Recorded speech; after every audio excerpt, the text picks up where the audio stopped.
What's up, guys? Will H Tech Review back with another video, and we're doing a follow-up video on the Samsung Galaxy Tab S7 Plus. A few days ago, I made a video about the things that I like about this device, so I wanted to come back and make a video about the things that I don't like about it. Now, this video won't be very long because there's not a lot of things that I don't like about this device, but as I always say, there's no perfect device out there, so there are a few things that I don't like about this device. So let's get into it and talk about it. So one of the number one things I don't like about this device, and it's probably going to be pretty obvious, is the placement of the S Pen. As you guys can see, it nestles on the back of it right here.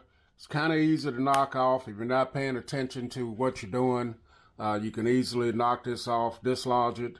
If you got it in your backpack, your bag, or whatever, then it's going to be easy to knock off. Now, the magnets on this are a little bit better than what they were on your Samsung Galaxy Tab S6, but I still think we need a different way of storing this S Pen, and this is the only place that it will charge as well. It also has to be pointed a certain way. If you take the tip of it and point it that way, it will not charge. It has to be where the tip is pointing towards your cameras. So that is something that I don't care about. Now, the thinness on this make it virtually impossible probably to make a S Pen small enough to fit inside of it. But that would make this a whole lot thinner, not as round and big as it is. So I guess we'd be giving up something, not unless they would make the tablet a whole lot thicker, which I'm pretty sure they will not do. So that is one thing that I don't like about the Samsung Galaxy Tab S7. Probably the main thing I don't like about it is the S Pen and where it's stored on the back of it. I like the S Pen, but just how they have it where we store it like that. The next thing I don't like so much about this is the on-screen fingerprint sensor. Now, of course, it's going to work perfectly while I'm recording this video, but a lot of times it's hit or miss for me with this device. Now, it's it's going to work perfect every time here, but trust me, a lot of times I have to put my finger on there several times before it works, and the facial recognition is not that great as well. But it's making me look, it's trolling me right now. It's working right. So trust me, the fingerprint sensor is not too great on it, but it seems to be working great today. The other thing I don't like about this device is the 16:10 aspect ratio. Don't get me wrong, the display on this thing is gorgeous, it's beautiful. Probably one of the best displays you can get on a tablet, but you lose something when you have a display this wide this way, whereas on the 4:3 aspect ratio displays, you get more content when you're looking at things on the web and certain areas of different things. You're going to lose a little content here because of the aspect ratio here. You're not going to get as much content on your display in the web and doing certain other things as well.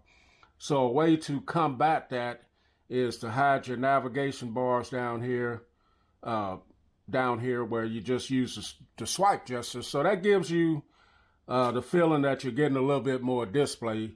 But that's one thing I don't like about it. The 16:10 aspect ratio is kind of limiting at times. And another thing I don't like is just how tall this device is.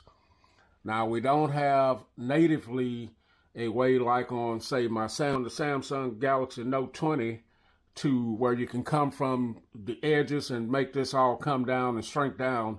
Natively, you don't. Now, you can get an app that'll do that, but just if you use it in portrait mode like this, you got a long ways to go up if you're trying to do it with one hand. But if we had some type of way to bring this whole thing down, that would be very nice.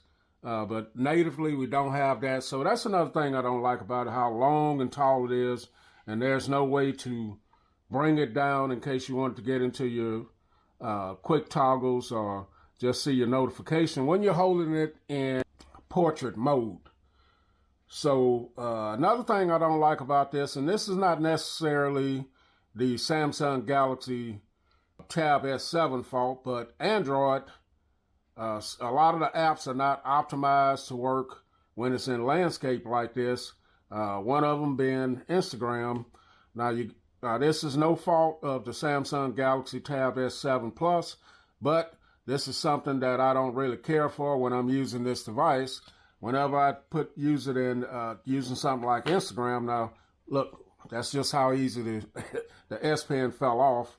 But using it in this orientation, certain apps, you're gonna always have to pick it up and turn it into portrait mode just to view your content that you kind of reach. Now that's not necessarily a fault of the Samsung Galaxy Tab S7 Plus, but there are apps out there where I can correct that. I just wish that it was natively in there where it would recognize, certain apps would recognize that. And probably one of the last things I don't like about this, and it's not specifically these last two, and maybe all of this is kind of nitpicking, but the price on these tablets are, in my opinion, kind of ridiculously high. Now, this tablet is definitely cheaper than its counterpart, and you can get some great discount prices on these right now during this time of the year. But when these tablets first came out, I have the 6 gigabytes of RAM, 128 gigabytes of storage version of this. This was $849 out the box. I ended up getting it for the price of, I bought it open box, and I got it for the price of the 11-inch, which is $649 on an open box deal. But $849 if you can't find a discount on it, and if you want to add the official book cover keyboard case, that's another 200 and some bucks. You're talking about over $1,000 for a tablet. Now, you do have some great alternatives such as your iPad, or you could buy a PC, pretty nice PC, and a pretty good Mac device for that price. So it's just a matter if you want to spend that kind of money for a tablet, which is very capable, especially when you have a feature on here called DeX, which virtually turns this into a kind of a laptop experience, desktop experience, and you won't get the portability if you're getting a laptop or a Mac that you have with this. Also, this has a beautiful display, and a lot of devices are not going to have this type of display.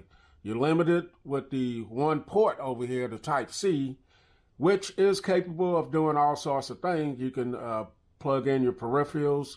You can output display to a second monitor. You can go on and on and on, but the price on this is kind of high. And like I heard another YouTuber say, if we don't complain about it, then they'll just keep inching the price up more and more. They're probably going to do that anyway, but this is not specifically for this device, but the Samsung tablets are kind of expensive, a little bit less than the other brand, but I just wanted to throw that in there. So these are a few things I don't like about the Samsung Galaxy Tab S7 Plus. Great device. You can't go wrong with it. Will H Tech Review, more videos to come on this. I'm out. Perfect.